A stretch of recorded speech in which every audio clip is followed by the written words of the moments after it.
As the clock struck midnight on January 1st, 1979, America awoke to a world of promise.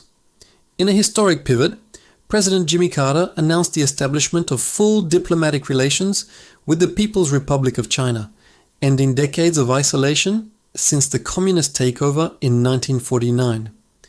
This bold move, swapping recognition from Taiwan, opened doors to trade, technology, and a strategic counterweight to the Soviet Union in the Cold War chess game.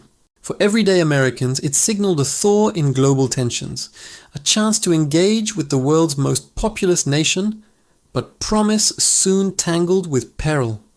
On January 16th, the Shah of Iran, a longtime US ally propped up by American support, fled his country amid revolutionary fervor. Waves of unrest had been building, fueled by economic woes and opposition to his Western-backed regime.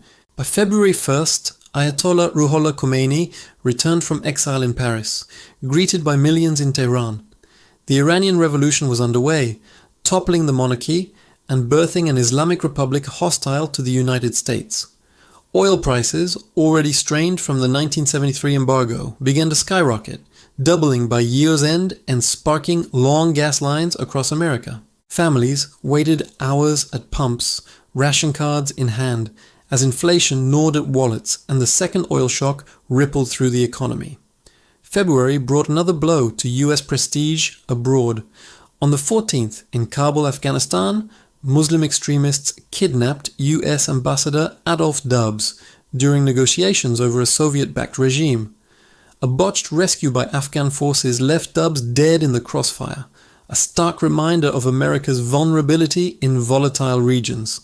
Domestically, the year trudged through a brutal winter, the coldest in the contiguous US since records began in 1895, with record lows blanketing the Midwest and Northeast, freezing pipes and testing resolve. Spring offered glimmers of diplomacy amid disaster. On March 26th, in a Rose Garden ceremony at the White House, Egyptian President Anwar Sadat and Israeli Prime Minister Menachem Begin signed the Egypt-Israel Peace Treaty, a direct outgrowth of Carter's Camp David Accords. Cheers echoed as the leaders shook hands, a rare victory for Middle East peace that secured US aid flows and stabilized a key ally. Yet just 2 days later, on March 28th, catastrophe struck at home. At the 3 Mile Island nuclear plant near Harrisburg, Pennsylvania, a stuck valve and human error triggered a partial meltdown, releasing radioactive gases into the air. Evacuations gripped the region. Fear of Chernobyl-like doom spread nationwide, and the incident halted nuclear expansion, reshaping America's energy debate forever. No one died, but trust in atomic power fractured. April saw local triumphs amid national unease. On the 3rd, Jane Byrne won election as Chicago's first female mayor, a barrier-breaking win that inspired women from coast to coast. But as summer dawned, tragedy soared. On May 25th, American Airlines Flight 191 lifted off from Chicago's O'Hare Airport, only to lose an engine midair.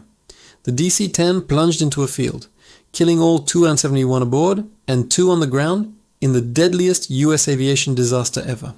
Investigators blamed a rushed maintenance shortcut, prompting sweeping safety reforms that saved countless lives in the years ahead.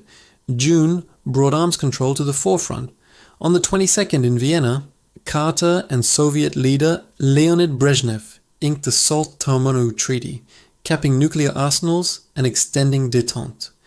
Though the Senate never ratified it, both sides honored the limits, a fragile bridge over the Cold War abyss. At home, McDonald's unveiled the Happy Meal, a kid-friendly bundle of burger, fries, and toy that would become a cultural staple, delighting families while subtly shifting fast food marketing toward the young. July tested the national spirit. On the 12th, a disco demolition night promotion at Chicago's Comiskey Park devolved into a riot, with fans hurling records onto the field in a backlash against the genre, forcing a forfeit and highlighting cultural divides.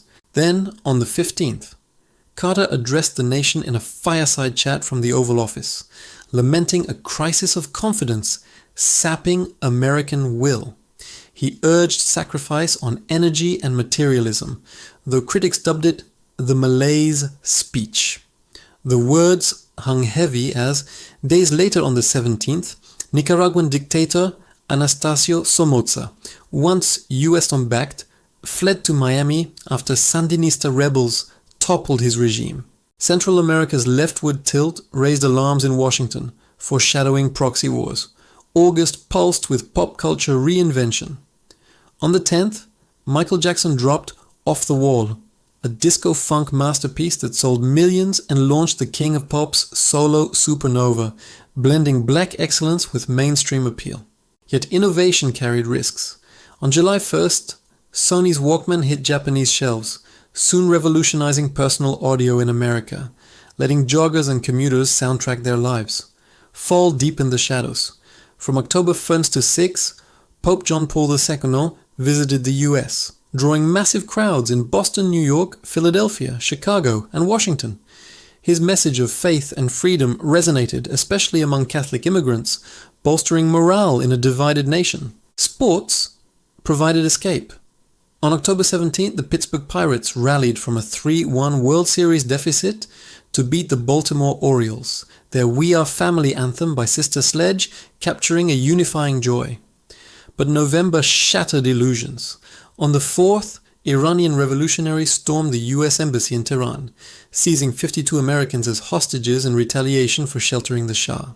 Blindfolded and paraded, the captives became symbols of humiliation, igniting nightly news obsession and Carter's failed rescue attempt months later.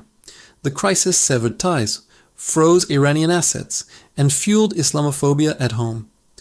Days later, on the 9th, a mob in Pakistan burned the US embassy in Islamabad, protesting Soviet Afghan meddling. On the 20th, militants seized Mecca's Grand Mosque, holding it for weeks in a siege that horrified the Muslim world and strained US-Saudi relations. December sealed 1979's grim finale. On the 24th, Soviet troops rolled into Kabul, ostensibly to prop up a friendly regime. By the 27th, they ousted President Hafizullah Amin in a bloody coup, launching a decade-long occupation. Carter condemned the invasion, imposing grain embargoes and boycotting the 1980 Moscow Olympics. The move ended détente, birthed the Carter Doctrine pledging US defense of Persian Gulf oil, and armed Afghan Mujahideen precursors to Al-Qaeda. As snow fell on gas stations with empty pumps, Americans faced stagflation, with unemployment at 6% and inflation nearing 14%. Yet amid the turmoil, 1979 sowed seeds of resilience. Films like Alien terrified theaters, Kramer vs. Kramer unpacked divorce's toll, and Voyager 1 snapped Jupiter's rings, expanding horizons. This year of revolution abroad and reckoning at home tested the American experiment, forging a tougher, more vigilant nation on the cusp of the 1980s.